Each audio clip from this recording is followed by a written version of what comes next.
রাসায়নিক শক্তি থেকে পাওয়া বিভিন্ন শক্তি কাজে লাগানো। কাজ করার ক্ষমতা হলো শক্তি। জ্বালানি পোড়ালে তাপ উৎপন্ন হয়, আবার তাপ এক প্রকার শক্তি। কাঠ ও প্রাকৃতিক গ্যাস পুড়িয়ে রান্নাবান্না করা হয়।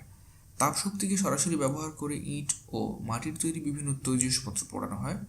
নানা সামগ্রী তৈরিতে কলকারখানায় কাঁচামাল গলাতে বা গরম করতে তাপ শক্তি ব্যবহার করা হয়। লৌহ ও ইস্পাত, সিরামিক্স জাতীয় কারখানায় বিপুল পরিমাণে তাপের ব্যবহার করা হয়।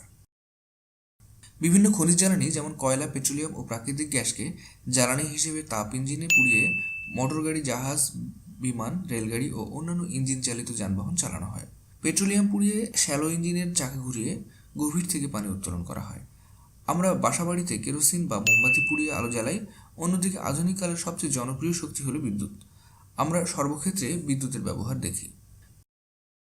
যদিও বিভিন্নভাবে বিদ্যুতের উৎপাদন করা হয়, তবে সিংহভাগ বিদ্যুৎ তাপ ইঞ্জিনের খনিজ জ্বালানি পুড়িয়ে টারবাইন ঘুরিয়ে তৈরি করা হয়।